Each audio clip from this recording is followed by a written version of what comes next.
Hi guys, it's Mark Zickery, Mr. Sci-Fi, also known as Mark Zickery of Space Command.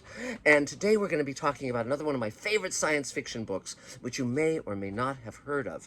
Now, it's a very interesting thing about how uh, science fiction writers in past decades made their name and got famous, and particularly punched through from what was called at the time the ghetto of science fiction, where you'd earn very little money, you would only be read by a few thousand people, to mainstream, the mainstream larger American reading audience. And it was a very different time. Let's talk about this future. We're going to be talking a little bit about the past. This is back when telephones were plugged into the wall, and there were three major networks on television, and everyone knew everything that was on the air and who was in it. And there was something called libraries, and libraries didn't have computers. They didn't have Kindle or any of that stuff. Audiobooks. They had physical books, and every school, at least all the schools I attended, from elementary on up, had libraries, and often they would be small libraries, but they would be where kids could get books for free and take them home and read them. And many of the kids were not affluent, and so this was a huge boon. And it's often how kids first came across writers who became their favorite writers. And particularly with the careers of Ray Bradbury and Robert A. Heinlein, they made sure that their books were in school libraries. Ray grew up going from library to library through all the small towns his family traveled through during the Depression. He was enormously a beneficiary of that. Heinlein grew up during the same period too, and so by getting their books, it's a similar strategy to what J.K. Rowling did with Harry Potter, where it's books that are introduced to young readers, and then readers can go older and older with the books as they grow. And so today we are going to be talking about one of my favorite books, Have Spacesuit Will Travel by Robert Heinlein, published in 1958. Now, Robert Heinlein uh, had a different strategy from Ray Bradbury. Ray was writing books that he intended for the large audience: Fahrenheit 451, Martian Chronicles, Something Wicked This Way Comes. He was not specifically writing books for children for the most part. There are a few examples, exceptions to the rule, like Halloween Tree and Switch on the Night, but those were rarities.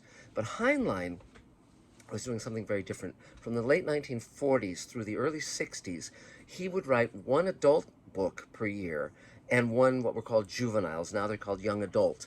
And these books would be, and they were all science fiction. And unlike some of the other writers, for instance, Isaac Asimov was writing children's books as well, but he was using the pseudonym Paul French, so people wouldn't know it was Isaac Asimov, and so he was writing the Lucky Star books. But Heinlein, on the other hand, his name, his real name, was on all of these books.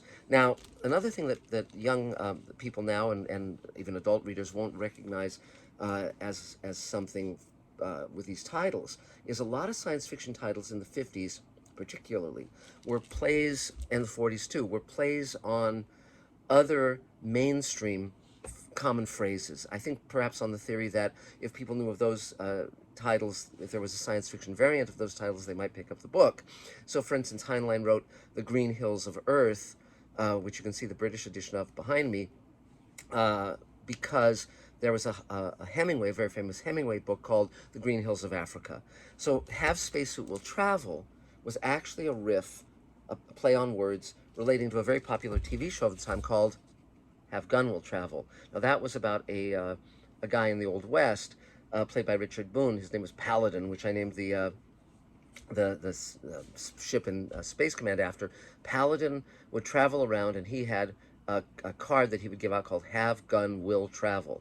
And this is actually one of the original cards used in the TV show. This is screen used and original with that show. Really cool.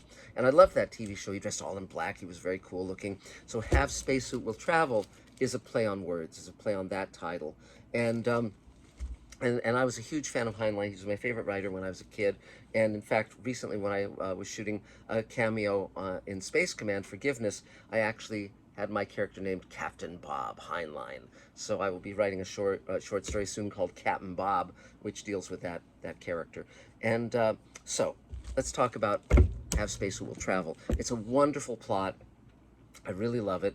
The basic idea is, and another thing that was very popular during the early days of TV in the 50s were jingle contests. And so a company like Nestle's or, you name it, a coffee company, Nescafe or whatever, would, Folgers, would have a contest where the viewers watching the commercials on television could submit a phrase about the product that would be catchy, or a song that would be catchy, and the winner would get a big prize, and then they might have lesser prizes. So young Kip is a teenager, and he wants to go to the moon, and his father says, well, if you can afford it, you can go. And he's in high school, and it's told first person, a very charming first person narrative, and Kip doesn't have the money, but there's a jingle contest for a soap that he enters, and you have to send in a wrapper of the soap, and so he starts collecting it from all over town, wrappers, and sending in potential phrases, and finally they have the big night, and one of his entries wins, but he doesn't win first prize because someone else has submitted the exact same phrase, and they win first prize, but he gets a runner-up prize, and it's a used spacesuit. And so he reconditions the spacesuit, hoping someday he'll be able to go to the moon, and then all of a sudden, a flying saucer appears, and he goes off on this wild adventure that takes him first to the moon, and essentially it deals with a little girl nicknamed Pee-wee, who's a genius, and she befriends Kip, and he befriends her and saves her, and there's a creature called the Mother Thing that's benevolent, and there are these aliens who are trying to catch her and kill her and so forth. And the fun part about this book is it's an adventure that keeps changing scale, larger and larger and larger. So it goes from Kip with his spacesuit to a trip to the moon, and thence to, I think, another planet in our solar system, then another planet in our galaxy, and then another planet in in an adjoining galaxy. So the scale opens and opens and opens and opens, and ultimately Kip has to make an argument in front of a group of races, sort of a federation of planets, as to why humanity should not be exterminated. And I think they did this riff on Star Trek: The Next Generation as well. And in fact, I think they did in the pilot. And it's very fun, and it's wonderful because of the friendship between Pee-wee and Kip, and they both seem very real, very alive, and it's very, very fun, and a lot of humor, a lot of adventure. There's some human villains who aren't particularly interesting, but that's a minor point. The Mother Thing's a really interesting character. There's a really good audio book, which is with a multiple cast. If you go online, you can find several audiobooks of Half Spacesuit Will Travel, but definitely go for the one that has a multi-cast rather than just one reader. Totally delightful and quite wonderful, and you can listen to it on your iPhone and all, etc. So, and another thing that I always loved about this is one of my favorite book covers ever. This is a magnificent cover by the great Ed Emshwiller, who was a great favorite of mine. He did book covers and magazine covers in the 1950s, and this is one of his best. And the fun part about this cover, by the way, is you can see these hardcovers. These were library editions. They would be made to be in libraries all across the country, not just school libraries, but every library. And so they could only print really a small number of colors. So so yellow, white, black, red. That was the palette, but it really pops, and it's quite lovely and quite wonderful. And boy, if someone gave me that spacesuit, I would certainly take it. And but again, I can recommend this book wholeheartedly. It's very much of its time. It's very much a Heinlein kind of sensibility. But I prefer his juveniles to his adult novels, because often in his adult novels, his libertarian politics would get in the way, at least for me, speaking for myself. And in his children's books, in his juveniles, that's toned down, and so I find them much more engaging. He wrote one a year from like the late 1940s, I think 1948, with rocket ship Galileo, all the way till the early 60s, one a year. So there's a number of them.